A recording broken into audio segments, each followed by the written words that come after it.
यह सवाल बहुत ही सरल है।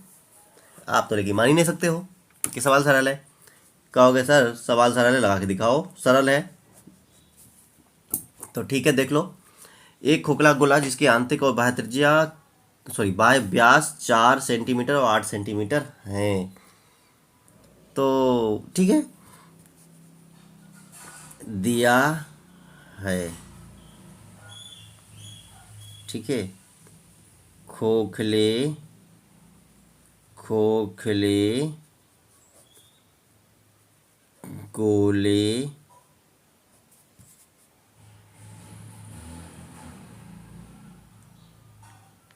का आंतरिक व्यास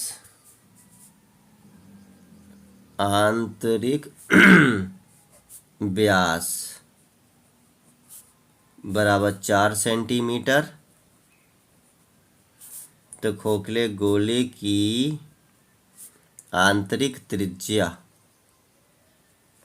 व्यास की आधी होती, मालूम हो गया, तो 4 की आधी 2 हो जाएगी सेमी। अब खुद हल कर लेना 4/2 लिख के। ठीक है, खोखले गोले का वाय व्यास वाई वाला 8 सेंटीमीटर। भाई खोखले गोले की वाई त्रिज्या, यह हाइफन लगा हुआ है, यानी यही नीचे लिखा आ जाएगा। तो 8 का आधा होता है 4 सेंटीमीटर। इतना आया समझ में। अब कह रहा है कि को पिघलाकर एक शंकु जिसके आधार का व्यास 8 सेमी, तो शंकु की भी त्रिज्या लिख लेते हैं। आधार का व्यास, तो शंकु की त्रिज्या, शंकु की, इसको R1 R2 करो। ये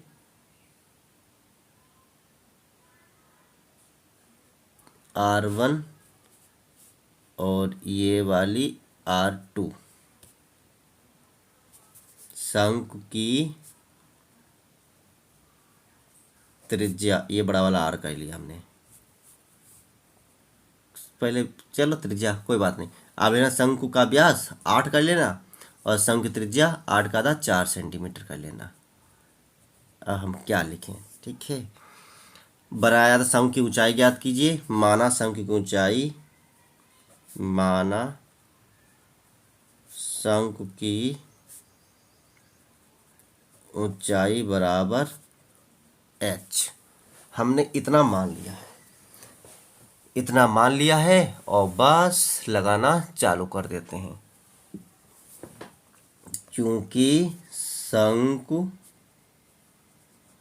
को गोले, ये गोला लिखा है, ठीक। गोले को पिघलाकर लिख देना, बल्कि खोखले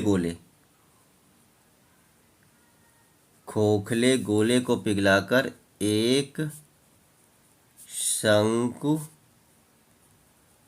बनाया जाता है। लिखाई ना शंकु बनाया जाता है, इसलिए खोखले गोले का आयतन, खोखले गोले का आयतन बराबर शंकु का आयतन। ये तो रट ही गया होगा, जिस चीज को गलाकर दूसरी चीज बनाई जाए तो उसका आयतन बराबर होगा। खोखले गोले का आयतन होता है 4/3 पाई, और बड़ा वाला त्रिज्या से छोटी वाली त्रिज्या घटा देनी है। तो बड़ी वाली त्रिज्या ये है, तो R2Q से छोटी वाली त्रिज्या घटा देनी है।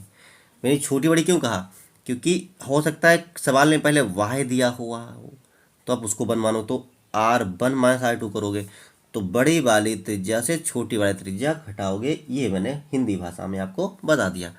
और शंकु का तो 1/3 होता ही है, पाई R² H, लेकिन R इसमें बड़ा वाला माना है हमने।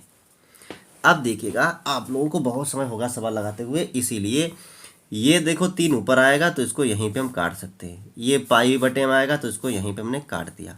मैं बहुत आलसी इंसान हूँ तो इसलिए थोड़ा मेरे पास धैर्य कम है। तो R2 का क्यूब, R2 हमारा ये देखिए 4 है तो 4 का क्यूब हो जाएगा, माइनस R1 हमारा 2 है तो 2 का क्यूब हो जाएगा। इसको चाहे क्वेश्चन 1 रख सकते हो।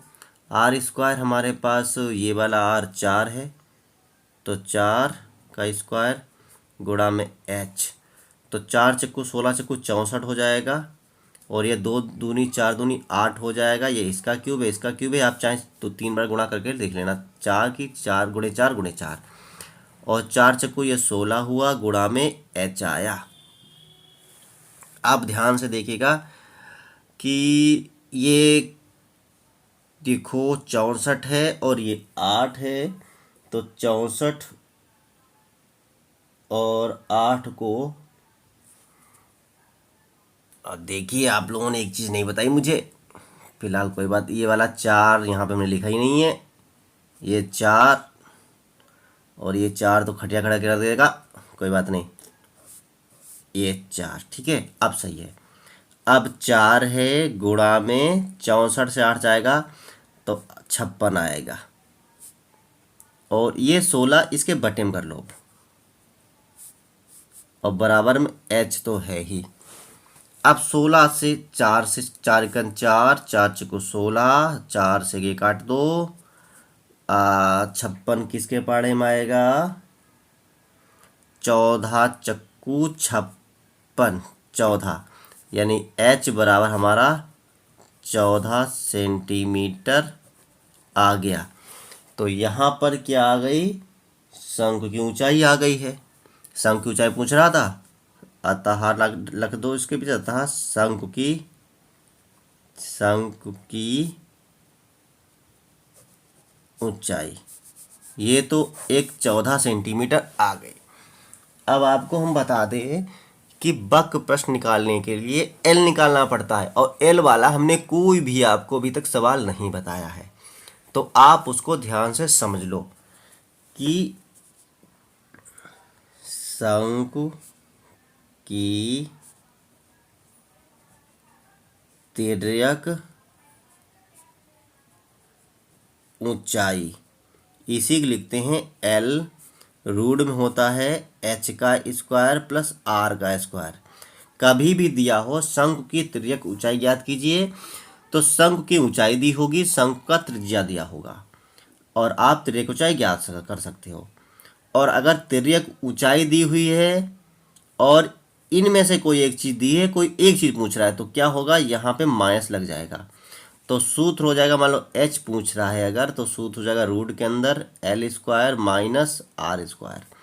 अगर R पूछ रहा है तो हो जाएगा सूत्र में L² माइनस H²। और अगर L पूछ रहा है तो जुड़ जाएगा, ये इसको L कर्ण मानो, बाकी सबको लंबा आधार मानो, ठीक है। तो बराबर H हमारा शंकु की ऊंचाई 14 आई है प्लस R इसकी 4 थी,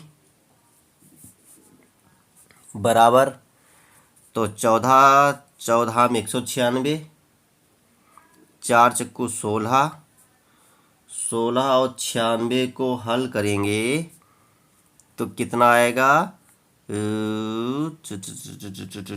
इस पे जोड़ दिया तो 102, 112 सॉरी हाँ 212, 212 आएगा। अब 212 को ऐसे भी लिख सकते हैं हम, 2 दूनी 4 अगुणे मा 53, तो 53 चक्कू, एक सेकंड देखें, 4 तिया 12 और 4 पंचे 20 और 1 21, ये हो गया। अब यहाँ पे अंडर रूट लगा है तो अंडर रूट का मतलब होता है 2 के जोड़े बनेंगे, एक जोड़ा बन गया तो ये 2 निकल आया बाहर और ये अंदर बचा खाली 53 सेंटीमीटर, ये आ गई तिर्यक ऊंचाई। अब ये अंडर रूट से बाहर नहीं निकल पा रहा है तो इसमें ना हमारा दोष है, ना आपका दोष है, ना सवाल का दोष है, ये सवाल ये हो गया। और अब हमको निकालना है क्या, वक्र पृष्ठ भी पूछ रहा है तो शंकु का वक्र पृष्ठ, शंकु का वक्र पृष्ठ होता है सूत्र पाई आर एल। तो चूंकि यहाँ पे अब पेज मेरा समाप्त हो रहा है इसीलिए यहीं पे लगा रहे हैं। तो पाई गुणे में आर का मान 4 और एल का मान 2 में 53 और 4 दूनी कितना हो गया 8। तो 8√53 और चूंकि पाई का मान दिया नहीं है और कटेगा भी नहीं तो इसको ऐसा लिखा देंगे। और सेंटीमीटर वक्र पृष्ठ होता है स्क्वायर में।